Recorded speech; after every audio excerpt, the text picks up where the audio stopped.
আসসালামু আলাইকুম। সংবাদে আপনাদের সবাইকে স্বাগত জানাচ্ছি। আমি ফিরোজ তোহা। শুরুতেই আরবে কেবলস সংবাদ শিরোনাম জানিয়ে দেব এই মুহূর্তে হাতে পাওয়া সকালের সর্বশেষ গুরুত্বপূর্ণ আপডেট বাংলা সংবাদ। শুরুতেই থাকছে প্রস্তাবিত বাজেটকে সংবিধান বিরোধী আখ্যা দিয়ে গণঅধিকার পরিষদের একাংশের সভাপতি ও ডাকসুর সাবেক ভিপি নুরুল হক নূর বলেছেন, এ বাজেট ঘুষ দুর্নীতিকে উৎসাহিত করবে। এ বাজেট সাধারণ মানুষের জন্য নয়, লুটেরাদের জন্য। শুক্রবার বিকেলে জাতীয় প্রেস ক্লাবের সামনে এক গণবিক্ষোভ কর্মসূচিতে একথা বলেন তিনি। আজিজ বেনজির সহ দুর্নীতিবাজ লুটেরা এবং তাদের পৃষ্ঠপোষকদের গ্রেপ্তারের দাবিতে বাংলাদেশ যুব অধিকার পরিষদ ঢাকা মহানগরের উদ্যোগে এ কর্মসূচি হয়। এবারে জানাবো, একদিকে লুটপাট চলছে, অন্যদিকে মানুষের ঘাড়ে করের বোঝা চাপানো হচ্ছে, বলেন বিএনপি মহাসচিব মির্জা ফখরুল ইসলাম আলমগীর। জানাবো, চাঁদ দেখা গেছে, পবিত্র ঈদুল আজহা আগামী 17 জুন। এবারে থাকছে একটি হৃদয় বিদারক সংবাদ। বজ্রপাতে 4 জেলায় 9 জনের মৃত্যু। বজ্রপাতে দেশের 4 জেলায় 9 জনের মৃত্যু হয়েছে। এদের মধ্যে নাটোরে 2, নওগাঁয় 3, চাঁপাইনবাবগঞ্জে 3 এবং দিনাজপুরে 1 জনের মৃত্যুর খবর নিশ্চিত হওয়া গেছে। শুক্রবার দুপুর থেকে বিকেল পর্যন্ত এই ঘটনা ঘটে। এছাড়া এ ঘটনায় আহত হয়েছে আরও 5 জন। জানিয়ে দেব, প্রধানমন্ত্রী এবং আওয়ামী লীগ সভাপতি শেখ হাসিনা বলেছেন, মূল্যস্ফীতি নিয়ন্ত্রণ করা সরকারের জন্য বড় চ্যালেঞ্জ। শুক্রবার সন্ধ্যায় তার সরকারি বাসভবন গণভবনে আওয়ামী লীগের উপদেষ্টা পরিষদের বৈঠকে সূচনা বক্তব্যে তিনি এসব কথা বলেন। এবং সর্বশেষ জানাবো আন্তর্জাতিক সংবাদ। আলহামদুলিল্লাহ, ইসরায়েল ধ্বংসের সূচনা হয়ে গেছে। ইরানের প্রভাবশালী আলেম আয়াতুল্লাহ কাজেম সিদ্দিকী বলেছেন, ফিলিস্তিনিদের আল-আকসা তুফান অভিযানের মধ্য দিয়ে ইহুদিবাদী ইসরায়েলের মৌলিক দুর্বলতা ফাঁস হয়ে গেছে এবং তাদের ধ্বংসের সূচনা হয়েছে। এতক্ষণ শিরোনাম শুনছিলেন, এবার বিস্তারিত। প্রিয় দর্শক, আপনি যদি এই চ্যানেলে নতুন হয়ে থাকেন, ভিডিওটি দেখতে দেখতে চ্যানেলটি সাবস্ক্রাইব করে আমাদের সঙ্গে থাকুন। আর এই ভিডিও সম্পর্কে আপনি আপনার মূল্যবান মতামতটি কমেন্ট বক্সে জানিয়ে দিন। আর হ্যাঁ প্রিয় দর্শক, জানিয়ে দিন ভিডিওটি কোথা থেকে দেখছেন। প্রস্তাবিত বাজেটকে সংবিধান বিরোধী আখ্যা দিয়ে গণঅধিকার পরিষদের একাংশের সভাপতি ও ডাকসুর সাবেক ভিপি নুরুল হক নূর বলেছেন, এ বাজেট ঘুষ দুর্নীতিকে উৎসাহিত করবে। এ বাজেট সাধারণ মানুষের জন্য নয়, লুটেরাদের জন্য। শুক্রবার বিকেলে জাতীয় প্রেস ক্লাবের সামনে এক গণবিক্ষোভ কর্মসূচিতে একথা বলেন তিনি। আজিজ বেনজির সহ দুর্নীতিবাজ লুটেরা এবং তাদের পৃষ্ঠপোষকদের গ্রেপ্তারের দাবিতে বাংলাদেশ যুব অধিকার পরিষদ ঢাকা মহানগরের উদ্যোগে কর্মসূচি হয়। এরপর একটি বিক্ষোভ মিছিল পল্টন মোড়, দৈনিক বাংলা মোড়, ফকিরাপুল, বিএনপি কার্যালয়, নাইটিঙ্গেল মোড় ঘুরে বিজয়নগর পানির ট্যাঙ্কের মোড়ে গিয়ে শেষ হয়। নুরুল হক নূর বলেন, দুর্নীতি রাষ্ট্রের রন্ধ্রে রন্ধ্রে ছড়িয়ে পড়েছে। দেশে নির্বাচন, ভোট, গণতন্ত্র না থাকায় জবাবদিহিবিহীন সরকার প্রতিষ্ঠিত হয়েছে।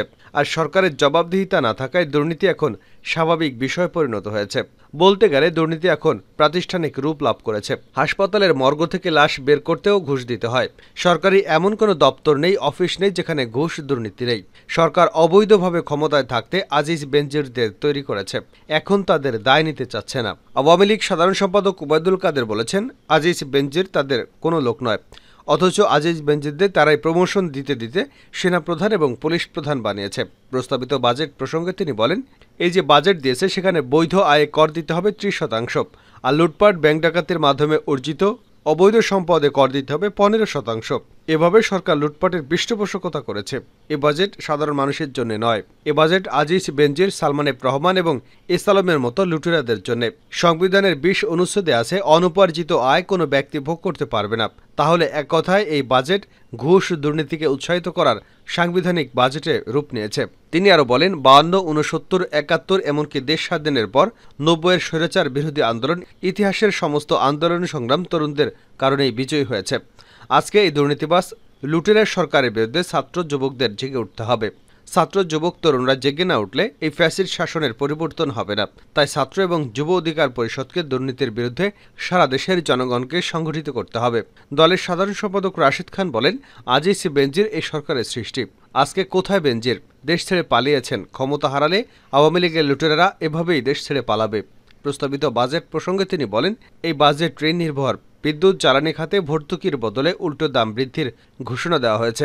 মূল্যস্ফীতি নিয়ন্ত্রণের কোনো উদ্যোগ নেই। এ বাজেট মরার উপর খাড়ার খাপ। আমরা এই আজিজ বেনজির বান্ধব বাজেট প্রত্যাখ্যান করছি।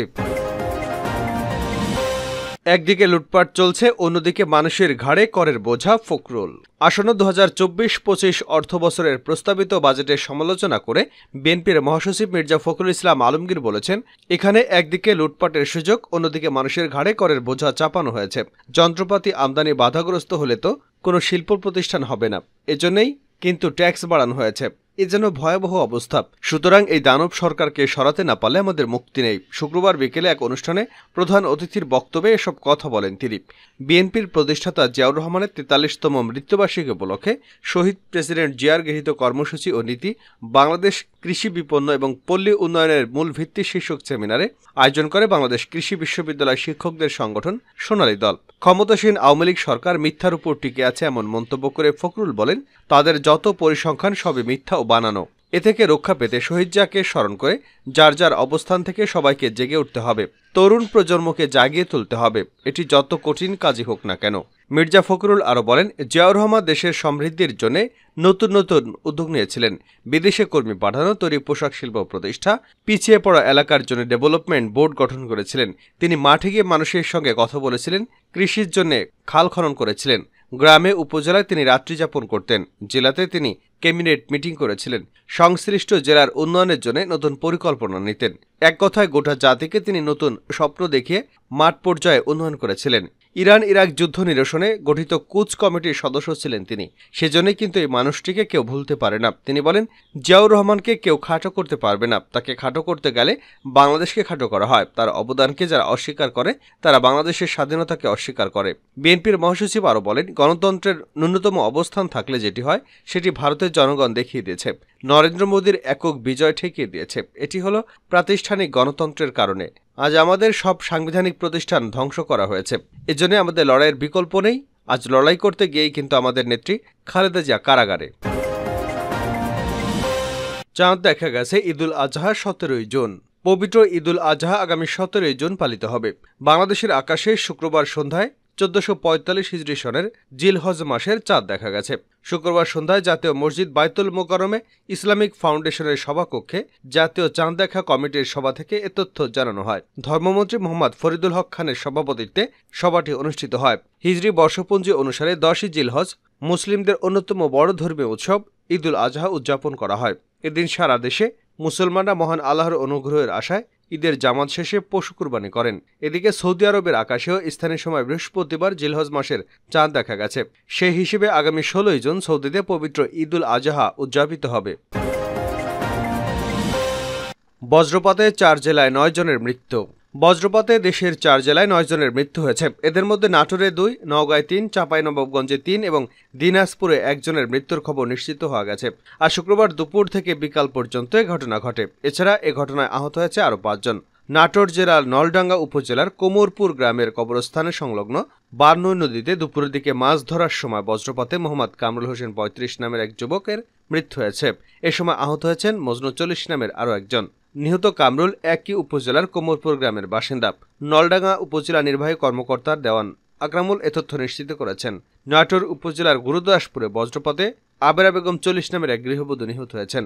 দুপুর 2টার দিকে পৌর এলাকায় ঘটনা ঘটে। নিহত আবেরা গুরুদাসপুর পৌরসভা শহরের আনন্দনগর মহল্লার বাসিন্দা। চাঁপাইনবাবগঞ্জ জেলার শিবগঞ্জ পৌরসভার অলিডাঙ্গা গ্রামের বাড়ির সামনে দাঁড়িয়েছিলেন ববি নামের একজন। এ সময় বৃষ্টি শুরু হলে বজ্রপাতে ঘটনাস্থলেই তার মৃত্যু হয়। দুপুরের দিকে ঘটনা ঘটে একই উপজেলার পাকা ইউনিয়নের দক্ষিণ পাকা গ্রামের ইসমাইল মাস্টারের পাড়ায় নিজ বাড়ির আঙিনায় বৃষ্টির মধ্যে গোসল করার সময় বজ্রপাতে ঘটনাস্থলেই কবিতা খাতুন নামের এক স্কুল ছাত্রীর মৃত্যু হয়েছে। কবিতা চরপাকা সরকারি প্রাথমিক বিদ্যালয়ের 3য় শ্রেণীর ছাত্রী। অন্যদিকে জেলার ভোলাহাট উপজেলার বৃষ্টির মধ্যে আমকোড়াতে গিয়ে বজ্রপাতে আমিনা খাতুন 10 নামের আরেক শিশুর মৃত্যু হয়েছে। শেষ করছে আন্তর্জাতিক সংবাদ দিয়ে। ইসরায়েল ধ্বংসের সূচনা হয়েছে।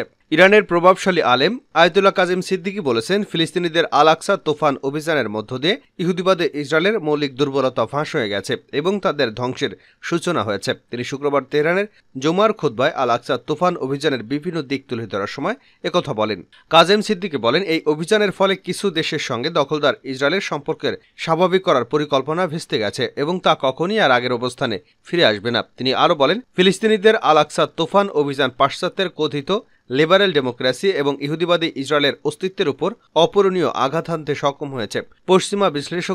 পশ্চিমা বিশ্লেষকরাও বলেছেন ইহুদিবাদ এবং জয়নবাদ গলে যাচ্ছে এবং বিলীন হয়ে যাচ্ছে। ফিলিস্তিনের পক্ষে ইরানে ইসলামী বিপ্লবের স্থপতি ইমাম খোমেনি নানা পদক্ষেপের কথা তুলে ধরে কাজেম সিদ্দিকী বলেন, ইমাম খোমেনি ফিলিস্তিন ইস্যুকে গোটা মুসলিম বিশ্বের জন্য প্রধান ইস্যু হিসেবে প্রতিষ্ঠা করে গেছেন। এ সময় তিনি ইসরায়েলের বিরুদ্ধে ইরানের সশস্ত্র বাহিনীর প্রতিশোধমূলক হামলা অর্থাৎ সত্য প্রতিশ্রুতি অভিযানের প্রশংসা করেছেন। তিনি বলেন, এর মধ্য দিয়ে ইরানের প্রতিরক্ষামূলক প্রতিরোধ আক্রমণাত্মক প্রতিরোধে পরিণত হয়েছে। ইরানে আসন্ন প্রেসিডেন্ট নির্বাচন প্রসঙ্গে নানা পরামর্শ দেওয়ার পাশাপাশি কাজেম সিদ্দিকী শহীদ প্রেসিডেন্ট সৈয়দ ইব্রাহিম রাইসির পথ এগিয়ে নিতে সবাইকে আহ্বান জানান।